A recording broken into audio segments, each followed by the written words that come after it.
Hi everybody, welcome to our new practitioners series 2. Hopefully you found the first series fairly helpful. I'm going to be discussing today interim payments and a sort of high-level overview of some of the most important aspects of it, as well as ending with some practical tips which will hopefully assist anybody making or responding to any applications for interim payments in the court. So dealing first with what an interim payment is. It's defined in CPR 25.11K as a payment by a defendant on account of any damages, debt or other sum except costs which the court may hold the defendant liable to pay. It's basically a sum of money advanced to the claimant from the total pot of compensation that they will receive at the end of their personal injury claim. It's generally something obtained in fairly complex personal injury clinical negligence claims involving fairly substantial damages and a sometimes as yet uncertain prognosis. And clearly it can assist with the immediate or urgent needs of a claimant to access funds in order to cover treatment, rehabilitation, care, accommodation, adaptive equipment, lost earnings and the like. Clearly compensation for claims in relation to serious injuries can and will often take years to settle or to reach final resolution in court. And so interim payments can be a lifeline to claimants in need of financial assistance before then, which is often the case in these types of life-changing injuries. Receiving an interim payment might also allow a claimant to pursue their claim fully from a more strategic point of view. Ultimately, it can mean that they obtain the proper compensation that they're entitled to for their injuries, rather perhaps than feel pressured by financial constraints to accept an early and perhaps lower than expected settlement. Looking then at when one can obtain an interim payment, really at any point in the life of a claim, if a defendant admits liability, it might be possible to agree for an interim payment to be made if a pragmatic approach is taken. And alternatively, once proceedings have been issued, but note the deadline in CPR 25.61, not before the deadline for filing an acknowledgement of service, then an application can be made to the court for payment, for an interim payment. To note as well, a claimant can make more than one application for an interim payment order. There's no limit to the number of applications nor number of payments, and the court can also order that an interim payment be paid in instalments per CPR Practice Direction 25B3. Last thing to note on that topic as well is that the same way that permission of the court will be required to approve any settlement on behalf of a child or a protected party, the court's permission would be required too before making any voluntary interim payment in respect of a child or protected party, and that's the practice direction to Part 25B as well, 1.2. Looking then at when the court will make an order for an interim payment, the conditions to be satisfied are set out in CPR 25.71. They are that the defendant has admitted liability to pay damages, that the claimant has obtained judgment against the defendant for damages to be assessed, or where the court is satisfied that if the claim went to trial, the claimant would obtain judgment for a substantial amount of money against the defendant, whether or not that defendant is the one defendant. And also if there are two or more defendants, if the court is satisfied, the claimant would obtain judgment for a substantial amount of money against at least one of them, even if the court can't determine which. So as long as, in that scenario, all of the defendants are insured or are a public body. There is another condition under subsection D, which we won't touch on today as it relates to an order for possession of land.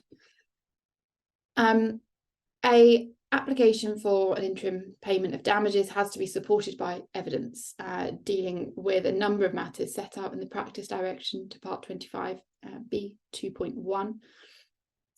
They are evidence in relation to the sum of money sought by way of the interim payment, the items in respect of which the interim payment is sought, the sum of money for which the final judgment is likely to be given, and the reasons for believing those conditions that we've just been through, set out in 25.7, why those are satisfied, as well as the details of any special damages and past and future losses.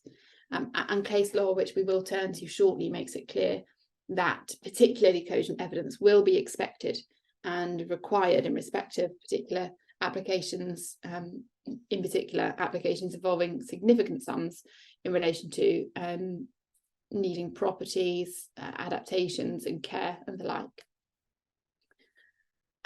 So that everybody is aware the effect of an interim payment on the final amount of compensation. An interim payment is an advance part payment of that final compensation. It's not made in addition to your final compensation. And so that final payment awarded or agreed will bear in mind and will take off that final figure any interim payments already made. And it's also worth noting, of course, that all personal injury compensation is tax-free, and that includes interim payments. Really, the matter which is generally most in dispute in relation to interim payments is the amount of them. So the CPR is fairly light touch on the question. The court will order only, and so a defendant is also only likely to agree to pay an interim payment of no more than a reasonable proportion of the likely amount of the final judgment. That's all the CPR says really on the question of what amount should be paid. It's a reasonable proportion rule, that's CPR 25.74. It does say at 25.75 that the court has to take into account contributory negligence and any set-off or counterclaim. And I referred earlier to the fact that multiple applications for an interim payment can be made, but the total of all of those must remain within the reasonable proportion rule. Moving on then to some of the case law, which does provide slightly more explanation, in particular as to the amount to be awarded as an interim payment. The first case really is Eels and Cobham Hire Services. And do note there will be a blog post accompanying this webinar today, which will include all of the CPR references and these full case law references that I will go through as well. So the case of Eels, this case first really summarised the court's approach to considering interim payment applications in personal injury claims, and in particular as to the amount. Before Eels, there was really a general perception that a claimant could have almost anything out of the total pot that they would be awarded in the end. The general approach is that a judge should avoid ordering a sum that might fetter the trial judge's discretion to allocate damages. So the judge, when considering what amount to award as an interim payment, must first assess the likely amount of the final judgment, and that should consider only the general damages and the special damages to the date of the application. That assessment should be carried out on a conservative basis. And having done that, the reasonable proportion of that amount then can be a high proportion. The objective is to avoid any risk of overpayment without keeping the claimant out of the money that they are entitled to. For this part of the process, the judge need have no regard to what the claimant intends to do with the money. They may spend it as they will if they are of full age and capacity. However, the judge will be entitled to include in their assessment of the likely final amount of the final judgment additional elements of future loss. So, in other words, those losses that the trial judge might wish to deal with by way of a PPO, a periodical payment order. They may do that only when they can confidently predict that the trial judge will wish to award a larger capital sum than that covered just by the general and special damages. Now, before taking that course, the judge has to be satisfied by evidence that there is a real need for the interim payment requested, a need for it now as opposed to after the trial, and the judge must also be satisfied that the amount of money requested is reasonable. Strictly speaking, EELS only applied where a PPO was in consideration, but it seems to me that will invariably be the case in most serious injury cases where one might be considering applying for an interim payment.